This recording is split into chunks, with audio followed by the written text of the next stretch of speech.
This is a production of Cornell University. It's a very great pleasure to present to you Professor Dr. Okko Behrends of the University of Göttingen in Germany. He is one of the great scholars of the Roman law today, perhaps the greatest in Europe. And it is indeed a privilege of this university to have him with us as an Andrew Dixon White Professor at Large at Cornell University. A very high honor bestowed upon only those who are so worthy of such high honor. Professor Behrends, it's a great pleasure to have my students be with you. Thank you. And for me to be with you. Thank you. Thank you.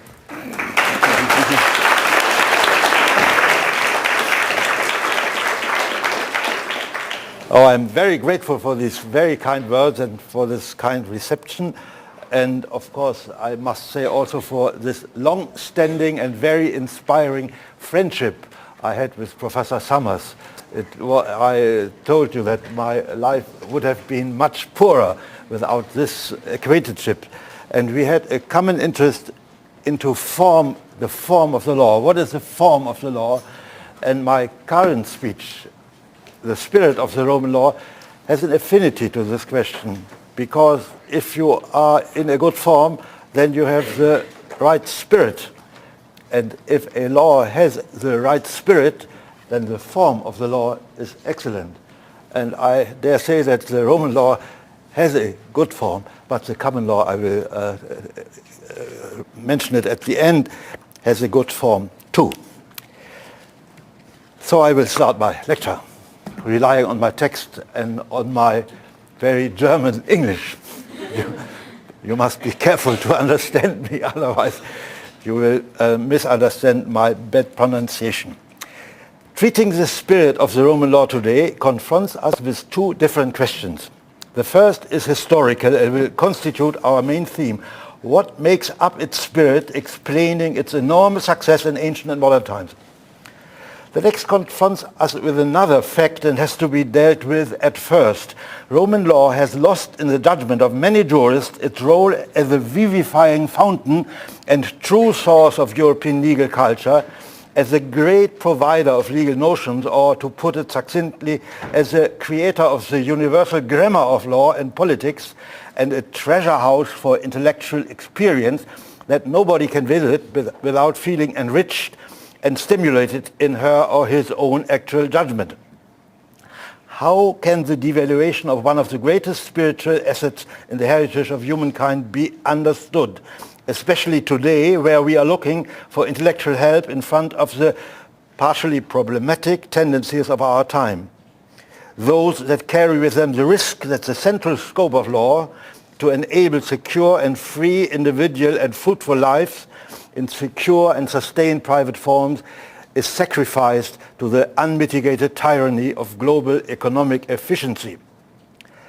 I will limit myself to a brief answer.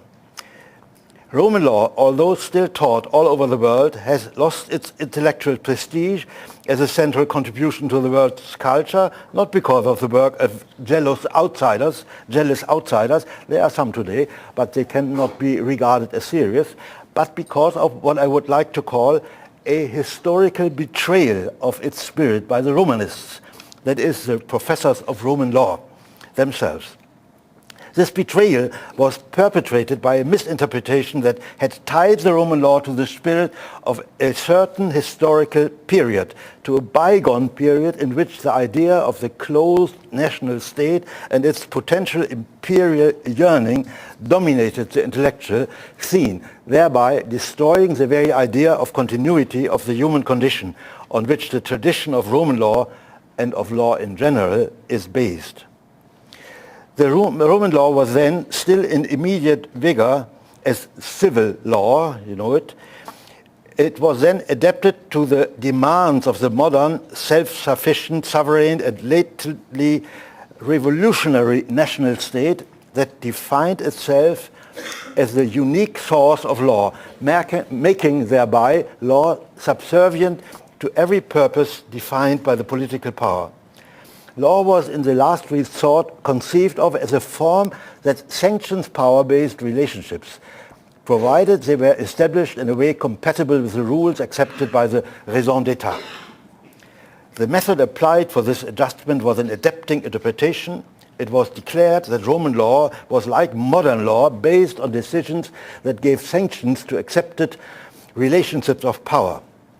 As such, it was emanating not only from the institutional organs of the state, but in the Roman case, even in the first line from the lawyers, who were defined when deciding how a conflict between individual assertions had to be decided as the embodiment of the people's will. With the help of this interpretation, Roman law was made compatible with the fundamental idea of the modern state that law is and has to be always the emanation of the will of the state, representing the interests of the individual people and its members in the concrete historical situation, in the cases and problematic situations that arise, and can therefore essentially be reduced in the last resort to nothing else than commands requiring obedience. This is the modern command or will theory of law. This approach that has complex roots in the history of modern mind destroyed the fundamental ideas of spiritual objectivity, and with it the possibility of ideas creating and sustaining an objective order lasting in time. Possibility that creates tradition and thereby something on which all successful constitutions are based. Hannah Arendt, you know her, has shown in some very striking essays, writing in relation to your law and the Roman examples, she has shown the importance that the founding ideas have for a constitutional order. As a fundamental layers that persist and from which in renewal that adjusts to changing circumstances is always possible. Studying the Roman case, she realized in this respect the central importance of the concept of authority, Latin auctoritas, authority. It is in effect a highly specific Roman term, with roots going back to the very beginning. The Greeks declared the word authority, auctoritas, to be untranslatable. But all modern languages have successfully adopted it as a word that connotes a power not based on force and arbitrary and discretion, but on something that compels obedience because it represents and affirms the objective value of an order traditionally accepted and approved by reason. The Romans, to whom we owe the notion of authority, will tell us that their auctoritas was in fact derived from the experience of their successful founding. It was not rooted in subjective will nor in any military power, but in the representation of an order resented as fundamental and good by a long-standing experience. The misinterpretation that reduced the source of Roman law to decision-making still prevails and is the main reason why Roman law is currently absent in the great intellectual debate concerning the fundamentals of law, and is by no means today used in line with its intellectual potentialities. Roman law is definitely marginalized in the debate of how a globalized world should be organized, and this although it is the only law that has been formed by the experience of giving a common law to what in antiquity was regarded as mankind. The inhabitants of the Mediterranean basin living mainly in city-states of different languages and cultures and traditions. Behind this negative attitude today, there is a doubtful question that we can understand when we look on the modern development I described.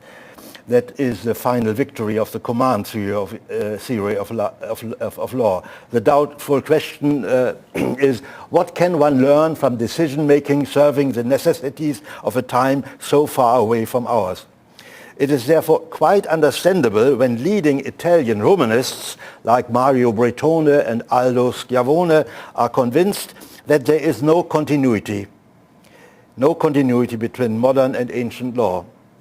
The later Aldo Schiavone has published a book with the telling title La Storia Spezzata, which means history divided, and sounds in the English translation, published soon afterwards, still more provocative, the end of the past. The end of the past. When the past has ended, then all that remains is the present. The present time is left alone. What happened in the past does no longer help.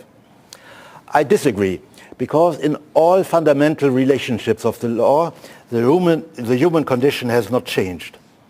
It is true that there is a continuous movement in the right appraisal of social and individual values that influence the law. But changes brought about by this movement are, in the perspective of legal history, rather a new balancing of the maintained social order than a sequence of destruction and rebuilding. We turn now to antiquity, to the Roman law in its own time, a period that endured more than 1,000 years, far longer than modernity, whether we count it from the discovery of the New World, your world, or as many do today from the French Revolution. We find it in its center a persisting and enduring idea that conceives of law essentially as a system of peaceful social relationships existing between equal human persons in a definite legal form. It was the great author of De l'Esprit des Lois, Montesquieu, on the spirit of law, who introduced the felicitous term legal relationship, rapport juridique. Through Savigny, the founder of the historical school of law, it is now everywhere accepted in professional language. Rechtsverhältnis, rapporto juridico, rapport juridique, legal relationship. It defines law as life seen under a certain angle, that is, of a social system of free members ordered by legally acknowledged and formalized relations. Both authors, Montesquieu and Savigny, converged in combining this view of the law with the constitutional ideal of the Republic. Montesquieu by showing that the Republic is the only constitution based on morals and virtue, and not as the others on fear and ambition. Savigny by declaring that the Romans developed their particular realistic view on the phenomenon of law in the nearly 500 years of their republic. The concept of legal relation opens up, in fact, to its entire fertility when we complement it with two pairs of concepts.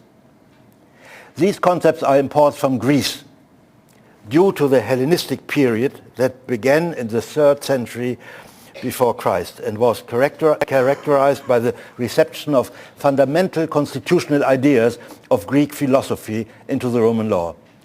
A reception that was enormously enriching and knew several waves, but did not break with the founding ideas of Roman law, as we will see in due course. The first pair is public law, private law, publicum ius privatum. The second pair is civil law and law of all nations, both key notions for the understanding of the spirit of the Roman law. The pair private law, public law, establishes the fact that the Roman law is essentially a republican order, where private law is protected by magistrates chosen by the people and developed by statutes enacted by the people.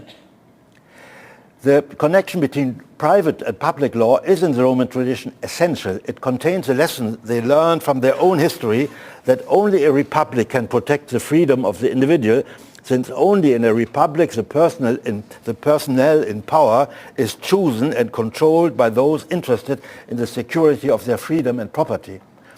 Where these differences disappear, there is the imminent danger of tyranny and henceforward abolition of freedom, since a tyrant thinks himself as a sovereign lord of the bodies and fortunes of everyone. This conviction runs very deep in the Roman conscience and is nourished in several episodes of their canonized history, the best known being the one that led to the expulsion of the kings, because the last in the row of good and law-abiding monarchs revealed himself as a terrible tyrant.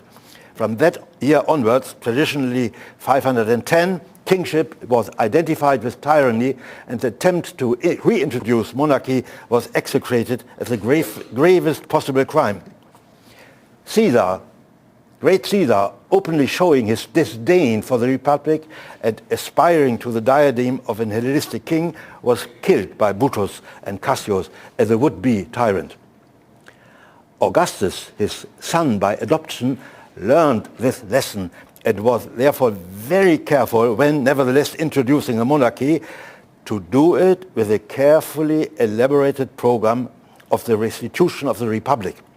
The core idea with which Augustus convinced his time and posterity was in fact the constitutional idea of a res publica restituta, restitution of the Republic. It was never abandoned, not even by the autocrats like Constantine, who admitted Christianity as a permitted and licit religion, and Justinian, who codified the Roman law. And Justinian codified the Roman law as a creation due to the inspiring work of the Holy Spirit. Both emperors saw themselves as rulers of a res publica. Therefore, it is not due to mere tradition that the corpus juris, the body of law enacted by Justinian, opens up in his first titles with the pair jus publicum, jus privatum, described as a necessary aspect of every legal order. It is, of course, the maintained tradition of the Roman Republic. This means, I repeat, that the ideal of the Republic, literally the common object or commonwealth, was never abandoned, even when it was well hidden for the public eye by the overwhelming might of an emperor. Who studied the codification seriously was necessarily led to the conviction that the legal order was something entrusted to the emperor and not created by his will. When in the 12th century, the medieval emperor asked the professor of the University of Bologna whether every right originates from his imperial will or whether fundamental rights arise from the consensus, the consent of the people, as in those days assembled in the municipalities of Italy, he got from a courageous colleague the right answer and a good pun to go with. For when a more subservient professor affirmed the sovereign right of the emperor and was donated with a horse, he commented it with the words habet aequum, that non habet aequum.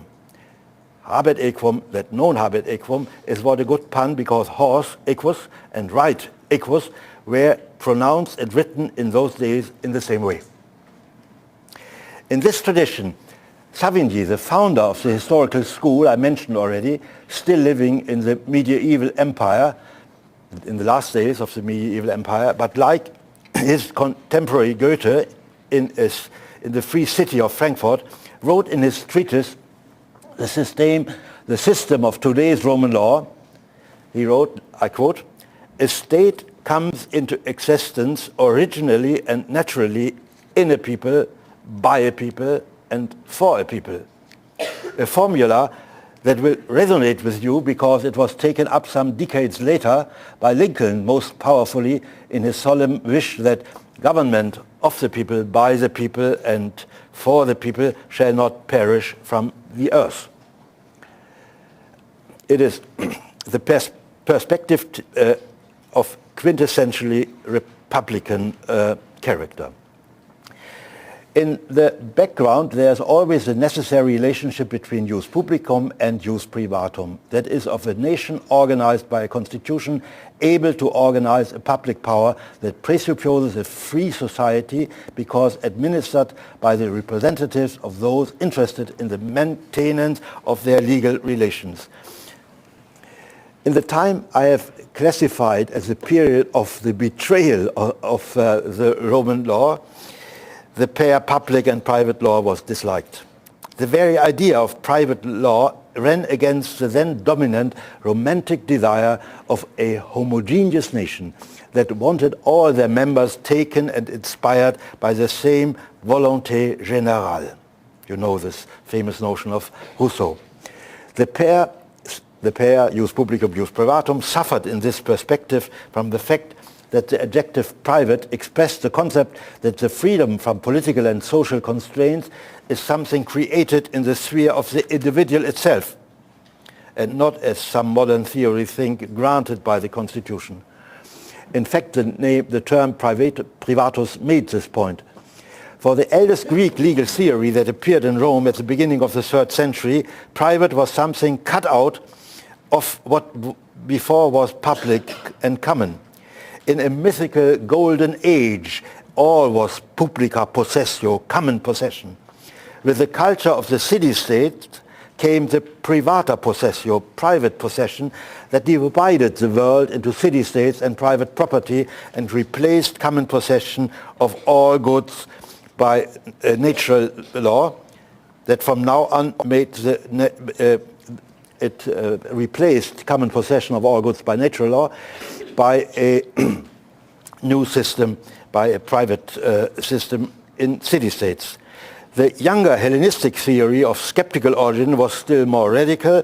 In their view, all private interests were rooted in what human beings brought with them when founding a state, seeking for better protection, for freedom, possession, and the basic relationships in family life.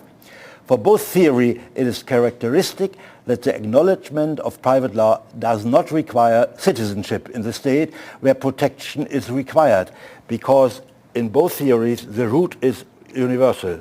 In the first time the root is in a natural law which were presupposed in the Golden Age, and the other it is based in the nature of every human being. The second pair, civil law and law of all nations, explains why the protection of private law does not require citizenship. It explains it by the way that in the period of when mankind organized in different states, the rights given by private law are essentially derived not from citizenship but from membership in the human society. This is a common conviction of both Hellenistic theories. Every state on earth is created by the same universal tendencies, valid for all mankind, and serves therefore necessarily two purposes. One purpose is the protection of the special rights of the citizens. The other purpose is the obligation to offer a place for every human being that happens to be on the territory of this individual states, and the obligation to protect its freedom and its property. Both theories justify this conviction in a slightly different way. I hinted to this fact already. The elder declared that the spiritual force that urged everywhere humankind to the founding of individual states and thereby breaking up the elder formations of tribes united by the same language as in old times the Greeks, the Latins, the Phoenicians, led in each single state to different legal orders, but nevertheless states that are created by the same universal and rational urge emerging in this period everywhere. Therefore, legal interpretation can find in the letter of the individual civil law universal principle animating it and isolate them in a way that can be applied in favor of everyone. The universal law found out by interpretation was the jus civile, that the civil law that required validity everywhere, the law of civilized mankind. The profound relationship between civil law and universal urban civilization has its origin here. The younger theory discarded the idea of a universal law inherent in all the different legal systems and substituted it with the idea of a set of general institutes that emerge in a way discernible for human reason the moment the threshold of civilization is passed. These institutes served to protect the biological attributions that permitted life before statehood, like freedom, possession, and family relations, and were refined by ethical values of natural equity, equally discoverable in civilization and sanctioned by the magistrate. Augustus, when realizing his program of restituting the Republic, preserved both Hellenistic theories sustaining the universal idea of republic and left it in a decision of exemplary wisdom to scientific development of both of these traditions, of the elder and the younger, to work out which of the approaches was a sounder one. Augustus, after having restored the Republic, assumed the charge to maintain what he had restored, sustained by an extraordinary power that stood above and outside the Republic. It was partly military. By assuming the heritage of Caesar, he became and remained the commander-in-chief of all armed forces in the empire. But in its constitutional center, it got its legitimacy from the extraordinary power that the name Augustus conveyed, a name formally given to him by the Senate, but selected by him with care and a profound understanding of Roman legal history. It is an augural name, linked with the eldest layer of Roman religion, the religion of the augurs, It gave legitimacy and spiritual security to the founding of Rome. It did not confer power to command, but power to interpret, and is caught in its essence by the central word we know already, authority, auctoritas. The name Augustus and the quality auctoritas are in fact two sides of the same coin. Augustus shows the more religious part, auctoritas the more theoretical part or side of the medal. The term auctoritas is explained by Augustus himself. Referring to the republic he had restored, Augustus said in a famous inscription initially present in the entire empire that within this renewed republic he was a citizen like the others, and therefore when chosen to a charge held no more power than his colleagues, but that he excelled by all by his supreme authority. In Latin he said, auctoritate omnibus praestiti. That means I excel all others by my authority. This auctoritas, the expression of what the title Augustus meant in legal context, reveals a form of legitimacy of great refinement. We can understand it only when we remember that Augustus had great counselors, and especially one of outstanding intellectual qualities. When Octavian, this was the former name of Augustus, at the amazingly young age of 19, dared to claim the political succession of his killed adoptive father Caesar by levying troops with no other legitimacy than his being the son of Caesar, he had come in close contact to Cicero. In those days, the great elder statesman who incarnated the Republic. Tradition affirms that the murderers of Caesar, when brandishing their bloody daggers, exclaimed his name. Cicero was nevertheless a born mentor for the future Augustus because he had in his later writings, especially in his book On the Republic, De Republica, and On the Laws, De Legibus, promoted the idea that a republic can be in need of an exceptional and inspired leader.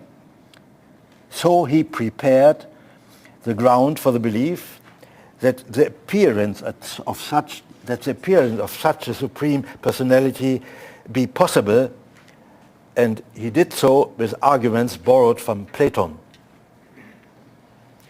He hailed in famous speeches the young heir of Caesar as a divine youth who the gods had sent to the rescue of the Roman Republic and endowed with the spiritual potential to do so, because gifted with special insight into the rightful order of things that Platonic thinking accords to exceptional historical figures.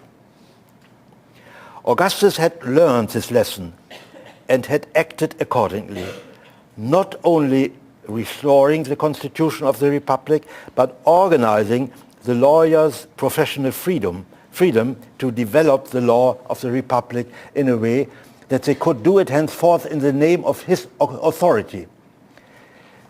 It was the introduction of this famous institute of giving advice in the name of the emperor, in the name of the authority of the princeps, but he never interfered intellectually. It was only a form, a spiritual form. It was a logical consequence of his extraordinary spiritual authority. He who had restored the Republic and remained the supreme supervising authority was necessarily also the supreme source of all legal development, even of that he had laid trustingly in the professional hands of the lawyers. In this way, it could, he could, as I said already, very wisely tolerate the competition of two law schools. The content of the name Augustus compared with the term auctoritas is still more powerful. Rooted in the eldest, most enduring and most successful stratum of the Roman religion, it went back to the first still pre-urban settlements. It stressed the idea of the restitution of the Republic. Since a republic of free citizens can be seen as an enlarged form of an elder settlement, of a settlement of free settlers. And this was the case in Rome, in fact. The name Augustus characterized the person who bore it as someone chosen and blessed by Jupiter, the supreme god of the augural religion, and therefore capable of giving the same blessing to the Republic. He sustained and governed and the same blessing that was given to the agricultural settlements of the beginning. Augustus had, before accepting this name, rejected the name of Romulus that would have evoked the founding of the city under the auspices of Jupiter by the first king of Rome. He preferred the more abstract name of Augustus that avoided the reference to a full-fledged monarchy and called forth the idea of a blessed founding and refounding in a still more charismatic way. It might have been again Cicero who communicated to the young Augustus, you must say 19 years at the beginning, the central concept of legitimacy. For Cicero was, when he met him, not only an experienced member of the augural college, but had also cleared in his constitutional draft De Legibus on the laws the central role of this college of priests, introducing the public augurs as interprets of the highest god of Jupiter, the best and richest, interpretes Jovis optimi maximi. The concept of interpreting Jupiter, the god of the clear sky, gives us the decisive clue. For in fact, the eldest founding in Rome that Augustus renewed was done in a way that interpreted Jupiter, the god of light and order, the god of the clear sky. To understand it, we must now take a brief look on the beginning of the Roman legal order. It is a look partly on what we nowadays can reconstruct with modern methods, partly on what we see in the memory of the Romans themselves. To the latter belongs the fact that when the Romans, with the beginning of the Hellenistic period, had to translate the Greek word for universal or natural law, they did not choose natural law, jus naturalis, but jus gentium, referring to the fact that the eldest settlements in the plain of Latium, called Gentis, represented in hindsight what in the Greek theory was called the Golden Age, the period of the happy beginnings of human social life. Those Gentes were independent villages on the plain of Latium, today it's Lazio, united through common language and common cult. About 20 of them formed a union that created the foundation of the eldest patrician Rome by transposing the original idea of the gens to the new entity formed by the union of the 20 gentes. Where in Greece we have the phenomenon megalopolis, a polis formed by the fusion of several polis, we have in the eldest constitutional layer of Rome a magna gens, a big gens formed by the fusion of many of them. The result was that Rome could continue to regard herself as an agricultural settlement that could serve for its colonies, small fortified agricultural settlements, notwithstanding the differences of size, as a model. In Germany, Cologne is still a remnant of such a founding of the Roman colonizing enterprise. The leading concepts that ordered this model and in which augural religion and law was not yet divided was a specific answer to the challenge of the so-called Neolithic Revolution, the beginning of sedentary agriculture, which introduced a new period in human history.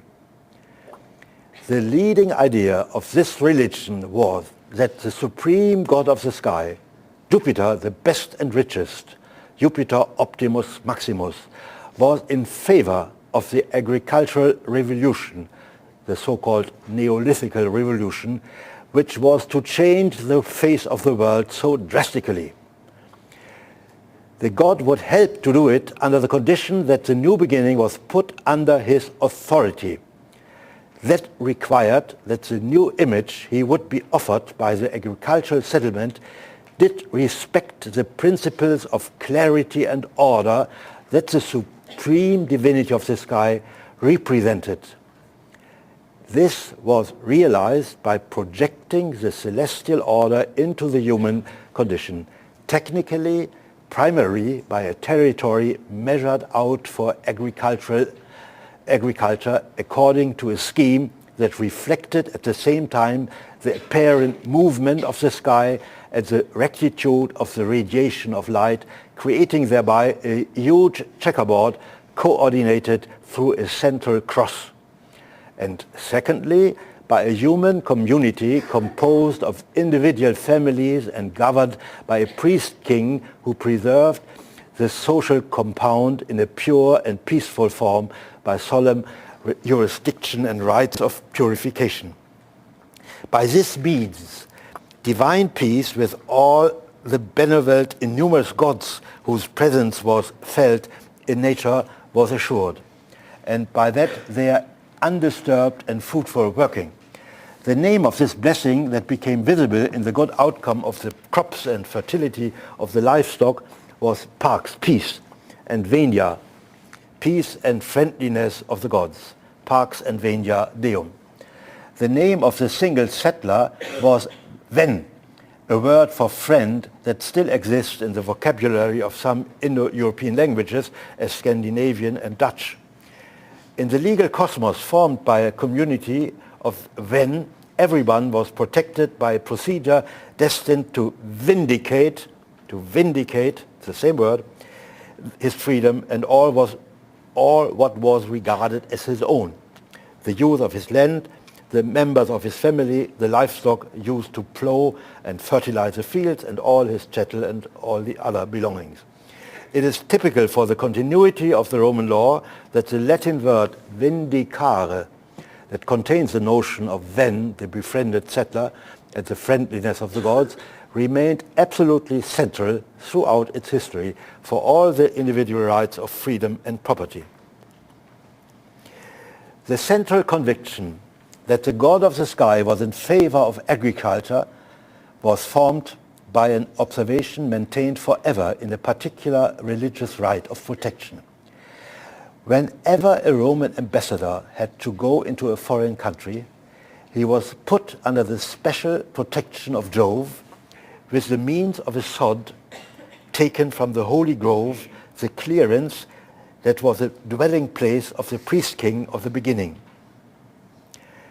This religious rite shows that the Roman religion attributed to the sod the quintessence of the protective and benevolent power experienced in their settlement and guaranteed by all what the priest-king performed to maintain the peaceful order that venerated the god. The logic can be understood when we imagine people on the verge of the Neolithic Revolution taking side of a clearance or taking side in a clearing of sods of grass with blades and stalks full of seeds. That is the mother plant of all cereals. Here, the God of the sky has sent a clear message for those minds still in later times ridden by anxiety when clearing a forest and rooting out its trees and shrubs. The message they read was, Jupiter is in favor of clearing the woods to permit the growth of fertile grass and will help to preserve a favorable peace with the forces active in nature, provided that settling men will project on the territory and within the settlement a divine order that venerates the supremacy of the god of the clear sky, of Jupiter, the best and the richest. The holy grove became consequently, with his holy sods, the site of the priest-king who venerated the god, not only venerated the gods and Jupiter not only by religious rites, but especially by creating a peaceful order in the settlement, on the territory and in all legal relationships. The enduring success of this founding idea is due to the basic soundness of the direction it gave to all organizing activities and to the easiness with which it could be transferred to greater entities. Social peace on the basis of the independence of every single household, respected as the site where work is done and new members of the communities are raised, is good policy and can be applied for a village and a city-state alike. It is also independent of the kind of work and is therefore equally valid when the business of a single household is no longer mainly agriculture, but manufacturing or trading or something else. Therefore, the idea to please Jove with the side of a well-ordered citizenry remained a central feature of Roman law and was repeated every 5 years in the solemn census. The creation of such an order coincided with the establishment of the settlement with its different families or households in the surveyed territory. Its maintenance was realized by intervening whenever there was a strife and dispute between the settlers in regard of their part in the established order, with the scope to reaffirm it by deciding, that is, who was entitled to the use of the disputed piece of land, or by determining the disputed boundaries between two possessions. This activity was jurisdiction and exclusively done with the means of regal authority that objectively declared what was right in the given social situation and relationship.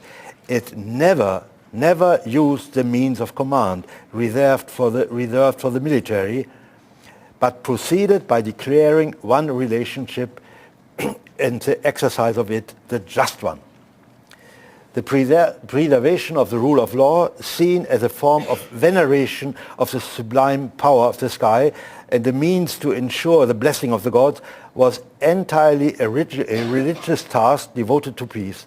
It required a charisma in an undisturbed contact with the clear sky.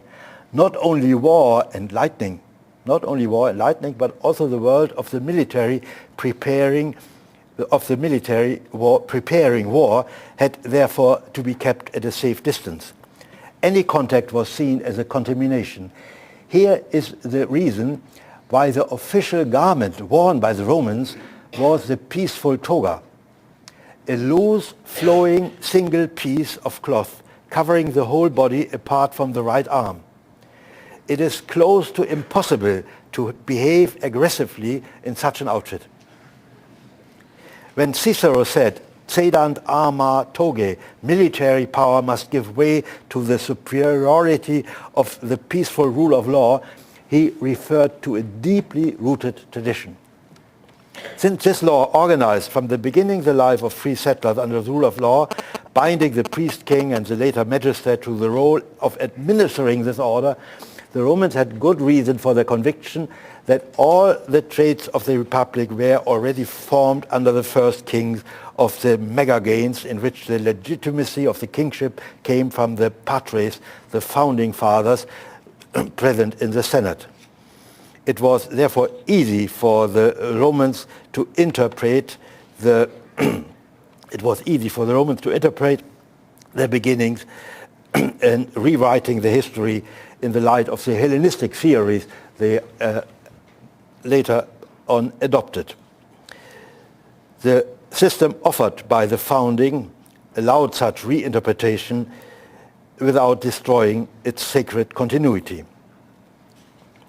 With this beginning, the Romans or the early Latins had made the best of the Neolithic Revolution that brought sedentary agriculture by reacting to it with the creation of villages living under the rule of a law that established freedom for the settler, giving peaceful form for every relevant social relationship. The priest king in charge wielded authority and the power to interpret and to clarify, but had no right to command. The imperium, was an institution of the military, I repeat it, from which the realm of divine peace was anxiously separated. One is a well-known rule that a military commander-in-chief who passed the precinct of the city, that repeated the precinct of the ancient village, lost immediately his command. Other great Mediterranean cultures like Egypt and Mesopotamia, based too on the Neolithic Revolution, made another choice and established absolute kings that exerted the same military might they used against the enemy, also against their subjects. Their law was consequentially, as the famous Codex Hammurabi tells us, and other parallel legal orders, based on commands. The imagery is accordingly very different. Where the Augustan propaganda insisted in Rome on the Pax Romana showing Augustus in a peaceful toga, performing rites to secure the peace with the gods, the Pharaoh of Egypt is often seen with a swinging club killing a fettered person. In the Mesopotamia region we find similar images.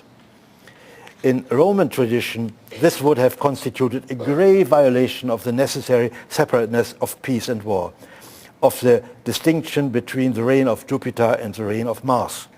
But the emperor realized also that it might be easier to govern that way. So when Egypt became finally a Roman province under Augustus, some Roman emperors found it attractive to pose as a pharaoh swinging the club, the mace. I remember having seen the Roman Emperor Caracalla on a temple wall making this physical exercise.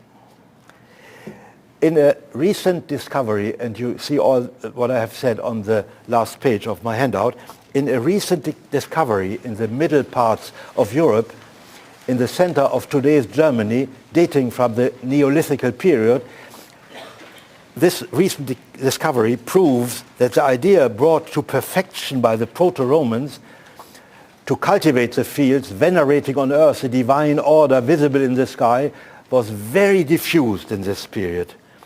The famous disk of Nebra, discovered only 9 years ago, is intensely related to agriculture and is in fact showing a constellation of sun, moon and the Pleiades that represents for the region meant the traditional beginning of the agricultural year. Oh, I thank you. I have only 5 minutes more. I will come to a close. But I'm confident that 5 minutes will do.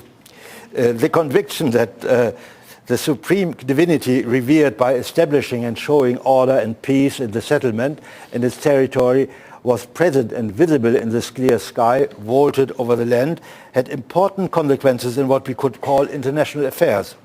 The belief that the divinity was validly and equally present over every settlement or state, that is, that every settlement had not only its share in its territorial possession, but also in the divine blessing of its sky, constituted internationally the principle of perfect equality. The sky was the same for every settlement and equally divided. The divinity looking from above demanded everywhere the same, to venerate her by responding to her beauty and clarity with a peaceful order on earth. The result was that the eldest layer of Jus Gentium, the law between the original settlements of Latium, represented an international law of outstanding qualities.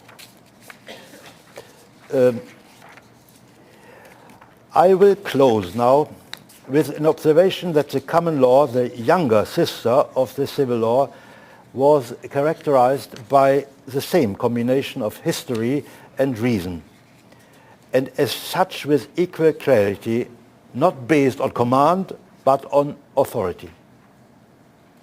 It suffices to quote the great lawyer Edward Cook, copies of whose books were on board the Mayflower, and who famously explained to the King of England, James I, who wanted to interfere with his commands into the course of law, that law is based on artificial reason that requires a long and dedicated study. Cook expressed his deep belief in the presence of reason in the historically given law he administered by saying, I quote, "Reason is the life of the law. Nay, the common law itself is nothing else but reason, gotten by long study, observation and experience, and not of every man's natural reason, for," now he continues in Latin, "nemo nascitur artifex, nobody is born an expert." As to make clear that he was as convinced as the Roman were of the fact that a legal relation pre-exists the decision and is not created by the decision, he formulated forcefully, "The function of a judge is not to make, but to declare the law, according to the golden meat-wend of the law, and not the crooked cord of discretion." And he summarizes the gist of civil law when he names as a first purpose for which cities were instituted, I quote, "for conservation of laws whereby every man enjoys his own in peace." The book that elaborates the deep affinity between the spirit of the Roman law and the spirit of the common law, described by a very impressive book of Roscoe Pound, is still to be written. It would have also to deal with the parallels between the Roman origin and the origin of the union you are living in. Some parallels are striking, not the least the importance of land surveying for the establishment of villages dominated by freeholders. Those American land surveyors practicing this fine art, you see also in the handout as a Roman art, did not only feel themselves in the tradition of the Roman land surveyors, who were the secular practitioners of an initially purely oral technique, but were so imbued by classical erudition that it is their merit that a civilian and a Romanist feels so much at home here, with all these places recalling classical antiquity, Issachar and Syracuse, and of course Romulus, symbolizing, as you have heard, the importance of a blessed founding for a constitution and a thriving republic. I thank you very much for your attention.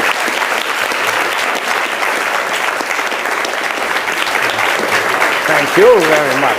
Thank you very much.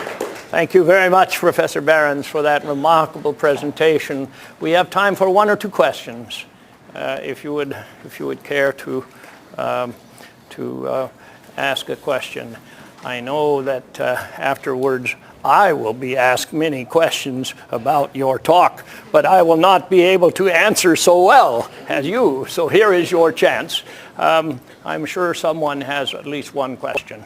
Yes. Are there any situations where there was a clash between the military authority and then the civil or spiritual authority, and the spiritual authority won out in the Roman world? Oh yes, there were many clashes, especially when a military commander-in-chief wanted to have a triumph. He had to be very careful not to franchise the precinct of the city-state, because when he went over this threshold, he lost immediately his power, because there was this basic rule of the incompatibility between military command and the peaceful order having its center in the city state. And it is, or there are many interesting items in the ancient calendar preserved from the very beginning of Rome. There is a rite called Populi Fugus and Regi Fugus. This means the people in the ancient connotation was the military. The Romans under command of a commander were the populace. And the Rex was the priest king who had to preserve the peaceful order. And there was a careful observation not to contaminate the charisma of peace with the disorder of war.